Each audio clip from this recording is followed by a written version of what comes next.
நம்ம தமிழக தேர்தல் நெருங்கிட்டு வருது. சுவாரஸ்யங்களுக்கும் நியூஸ்களுக்கும் பஞ்சம் இல்லாம போய்கிட்டு இருக்கு. என்டிஏ கூட்டணின்னா ஒரு சைடுல அவங்க ரொம்ப ஸ்ட்ராங்கா இருந்துட்டு இருக்காப்புல. அந்த டைம்ல நேத்து இளைஞரணி மாநாடு நடத்தினாப்புல. யாரு? நம்மளுடைய மு.க.ஸ்டாலின் அவர்கள். இப்போ தற்பொழுது இப்போ நடந்துகிட்டு இருக்கு ஒரு மாநாடு. அது எங்கன்னா கரூர். கரூர் என்னன்னே தெரியல. எல்லாரும் கரூர்ல தான் போய் மாநாடு நடத்துறாங்க. நம்ம நாம் தமிழர் கட்சி சீமான் அவர்களோட மாபெரும் மாநாடு நடந்துகிட்டு இப்போ இருக்குது. அந்த மாதிரி அரசியல் அரசியல் அந்த நிகழ்வுகளும் பயங்கரமா நடந்துகிட்டு இருக்க வேலையில என்னடா குறுக்க மறுக்க ஓடிட்டு இருந்த ஒருத்தர் ஒரு முடிவு எடுத்துட்டாப்லையா. அவங்க ஒரு விருப்ப மனவு கேட்டாப்புல. கேட்டு முத நாள் மட்டும் கொஞ்சம் கூட்டம் இருந்துச்சா. இன்னைக்கு 4ஆம் நாள் நியூஸ்ல எல்லாம் ஒரு பெரிய ஹைலைட்டு. அந்த விருப்ப மனு வாங்குறதுக்கு ஒரு ஆள் கூட அவங்களுடைய தலைமை கழகத்துல இல்லையா, தலைமை கழக ஆபீஸ்ல இல்லையா. நான் சொன்னது யாருன்னு உங்களுக்கே புரிஞ்சிருக்குன்னு வேற ஒண்ணும் இல்லைங்க. தேமுதிக தான். தேமுதிக கட்சி அலுவலகத்துல இன்னைக்கு விருப்ப மனு விநியோகம் பண்ணிட்டு இருக்காங்க. இன்னைக்கு 4ஆம் நாளா வாங்குறதுக்கு ஒரு ஜனமும் இல்லையா. எப்படி கூட்டம் இருக்கும், எப்படி இருக்கும், வாய்ப்பு இருக்காது. ஏன்னா ஏதாவது ஒரு முடிவை டக்கு புக்கு எடுக்கணும். யாருக்கெனவே தேர்தல் வேலையில எல்லா கட்சிகளும் பயங்கர பாஸ்டா வேலை பார்த்துட்டு இருக்கு. சரியா? அந்த டைம்ல ஏதாவது ஒரு கட்சியோட சேர்ந்ததோ ஏதாவது ஒரு கூட்டணியில சேர்ந்து இருந்தாலும் அந்த தொண்டனுக்கு ஒரு ஒரு புத்துணர்ச்சி இருக்கும். ஓஹோ, நம்ம இந்த கூட்டணியில இருக்கோம், நம்ம இந்த கட்சியில வேலை பார்க்கணும் அப்படின்ட்டு. ரெண்டாவது இது புரட்சி கலைஞர் விஜயகாந்தால ஆரம்பிக்கப்பட்ட ஒரு கட்சி. அந்த கட்சி யாருக்கு எதிராக ஆரம்பிக்கப்பட்டதுன்னா திமுகவுக்கு எதிராக. அதாவது அவங்களோட அந்த திருமண மண்டபத்தை உடைச்சனால, ஆண்டாள் திருமண மண்டபத்தை உடைச்சனால வெகுண்டு இழுந்து அந்த திமுகவை அகற்றுவேன் அப்படின்னு சொல்லிதான் அந்த கட்சியை ஆரம்பிச்சாரு. அப்போ எல்லா தொண்டருமே திமுகவுக்கு எதிரான ஒரு மனநிலையில தான் இருப்பாப்ல. அந்த சமயத்துல இப்ப நடக்கிற அந்த கூத்துக்களை பாத்தீங்கன்னா, இவங்க மாநாடு போட்டு ஊர் சுத்துற அந்த மாநாடு பாத்தீங்கன்னா ஆல்மோஸ்ட் அந்த தொண்டர்களுக்கு ஒரு சலிப்பு ஏற்படுச்சு. ஓஹோ, இது என்னப்பா, என்ன ஒரு டிசிஷன் கூட ஒழுங்கா எடுக்க மாட்டாங்க, பெரும்பாலும் திமுக தான் போறோம், திமுக நம்ம கட்சி போதும் அப்படின்னு சொல்றாங்க. அப்படி அந்த விவாதங்கள், அதாவது இணையத்துல விவாதங்கள், நிறைய நியூஸ்ல விவாதங்கள் இவங்க என்ன கன்ஃபார்ம் பண்ணல, என்டிஏ கூட்டணியில கன்ஃபார்ம் பண்ணல, எந்த அளவுக்கு இருக்காங்கன்னா அவங்க திமுகவுக்கு போறதுக்கான வாய்ப்புகள் அதிகமாக இருக்கு தேமுதிகவுக்கு அப்படிங்கிற ஒரு நியூஸ் வைரல் ஆகுறதுனால அங்க இருக்க அந்த தொண்டர்கள், தேமுதிக தொண்டர்கள் கண்டிப்பா திமுகவோட எதிர்ப்பு நிலையில இருக்கிற ஒரு தொண்டர்கள் தான். ஏன்னா விஜயகாந்த் தேமுதிக எதிர்த்தாப்புல, அப்போ அந்த திமுக எதிர்த்தாப்புல, அப்போ அந்த உண்மையான தொண்டவங்கள விஜயகாந்தோட ரசிகன் தான். இந்த ரசிகம் திமுகவுக்கு பிடிக்காது.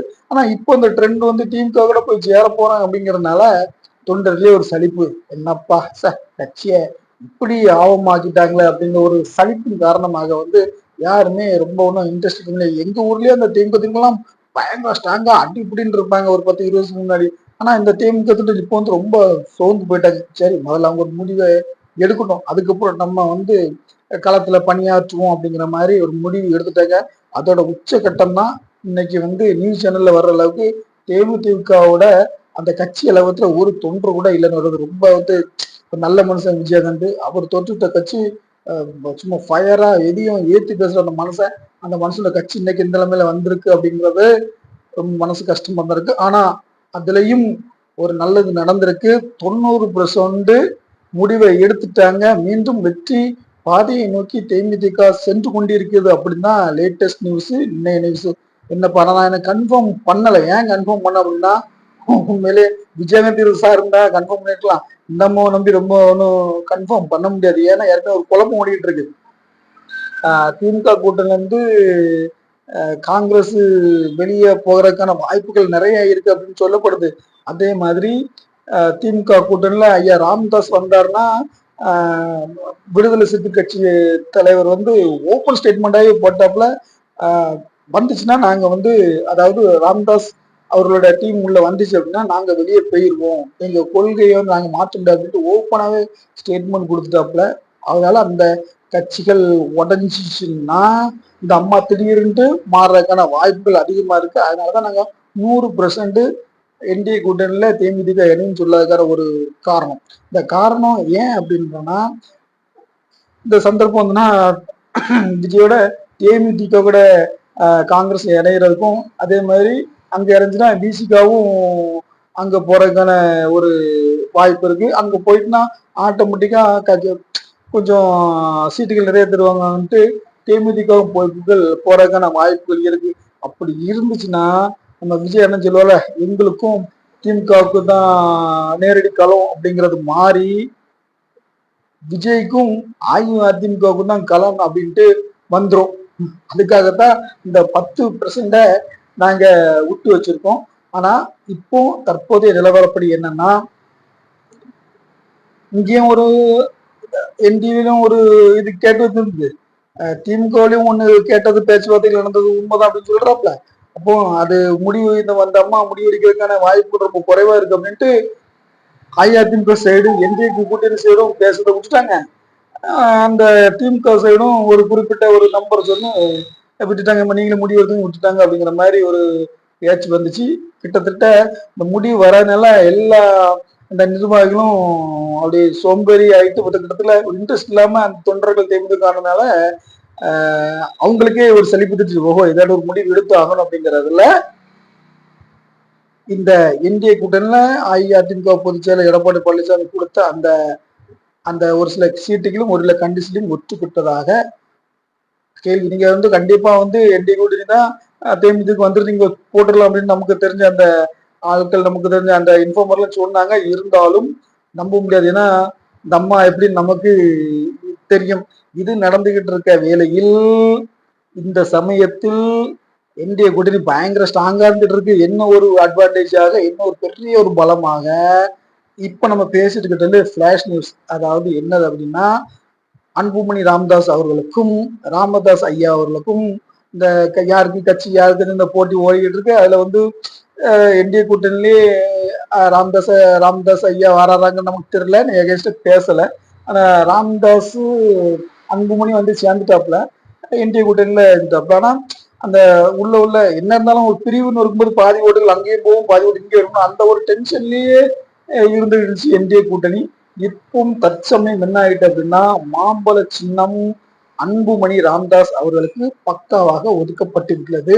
அதாவது ஒரு மனு போட்டிருந்தாப்புல ராமதாஸ் அணியினர், எப்படின்னா நாங்க தான் அதோட எல்லா உரிமைக்கும் சம்மந்தப்பட்டது, இந்த மாம்பழ சின்னம் எங்கள்தான் ஒதுக்கணும் அப்படின்ட்டு இதுக்கு இந்த தேர்தல் ஆணையம் அறிவிச்ச அந்த அந்த உத்தரவை மறுபரிசீலனை செய்யும் அப்படின்னு ஒரு மனு போட்டிருந்தாங்க. அந்த மனுக்கு தான் இன்னைக்கு நீதிமன்றம் இப்போ ஒரு தீர்ப்பை கொடுத்திருக்காப்புல. அது என்னது அப்படின்னா, தேர்தல் ஆணையத்திற்கு முழு அதிகாரம் இருக்கு.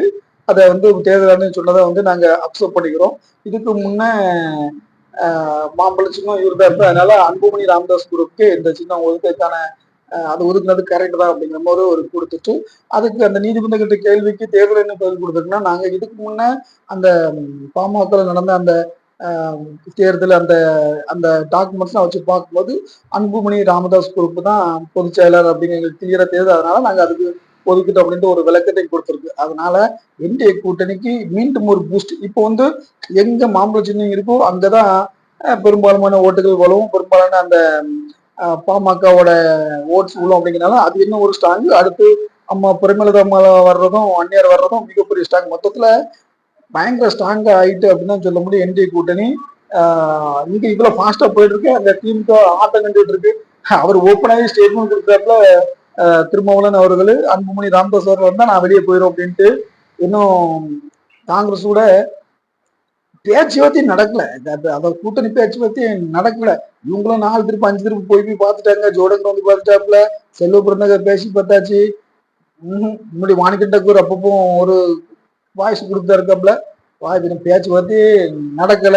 3 மாசம் 4 மாசம் முன்ன வச்சு கூட்டணி ஸ்ட்ராங்கா இருக்கு, பயமா இருக்கு, பக்காவா இருக்கு, ஒன் சைட நாங்க அடிச்சிடும், எதிர்கட்சி இல்லைன்னு சொல்லிட்டு இருந்த இந்த திமுக கும்பலுக்கு சரியான சாட்டையடி சவுக்கு அப்படின்னு தான் சொல்லணும். இங்க என்டிஏ வளர்ந்து பயங்கரமா போயிட்டு இருக்கு. அதுல வர ஒரு இடையில ஒரு வைரல் வீடியோ ஓடிக்கிட்டு இருக்கு. ஒரு விவசாயி ஐயா எங்களை நீங்க தான் அடுத்து காப்பாற்றணும் அப்படின்னு எடப்பாடியிட்ட வந்து ஓடி வர அந்த வீடியோ பயங்கர வைரலு. இது வந்து உண்மையில ஒரு விவசாயி தான். யாரு எடப்பாடி பழனிசாமி ஐயா வந்து ஒரு விவசாயி. விவசாயிக்கு என்னென்ன பிரச்சனை தெரியும். இந்த ஆட்சியில் நம்ம சொல்ல வேண்டிய இல்லை. மற்ற கண்டிப்பா போற போக்க போட்டா திமுகவுக்கு சங்கு உறுதி அப்படிங்கிறதுல எந்த ஒரு மாற்று கருத்து இல்லைன்னு நினைக்கிறேன். வர வர வர வர இந்திய கூட்டணி ஸ்ட்ராங் ஆகிட்டா இருக்கு. இந்திய கூட்டணிக்கு வந்து நல்ல நல்ல செய்திகள் வந்துட்டு இருக்கு. இந்த ஒன்னே ஒண்ணுதான் தேமுதிக ஒரு வரணும். அதுவும் 90% வந்துட்டு அப்படின்ட்டாப்ல. கிட்டத்தட்ட எல்லாம் வந்துருவாங்கள. அடுத்து வெற்றி நிச்சயம் அப்படின்னு சொல்றாங்க. ஓகே மக்களே, நம்ம சேனல்ல நீங்க இப்பதான் புதுசு அப்படின்னா கண்டிப்பா நம்ம கொஞ்சம் ஆதரவு கொடுங்க. நீங்க ஆதரவு கொடுத்தாதான் நமக்கு ஒரு சப்போர்ட் இருக்கும். இல்லை நிறைய பேர் வீடியோ பாக்குறீங்க, கொஞ்சம் கமெண்ட் தெரியுங்க, சப்ஸ்கிரைப் கொடுங்க. அப்பதான் நமக்கு ஒரு பூஸ்டா இருக்கும். இன்னும் வர வர காலகட்டத்துல இந்த தேர்தலுக்கு இன்னும் பயங்கரமான நியூஸ்கள்லாம் வரக்கு இருக்கு. அப்பப்போ ட்விஸ்ட்ல வரும். இந்த மாதிரிதான் நாங்க தான் எல்லாம் கண்ணுக்கு எட்டின தூரம் எதிர்கட்சி இல்லைன்னா திமுக அன்னைக்கு எப்படி ஒரு சலபத்துல இருக்கோ அதே மாதிரி ஆட்டம் எங்கேயும் மாறும் அங்கேயும் மாறும். நமக்கு கண்டிப்பா ஆதரவு கொடுங்க. நன்றி, வணக்கம்.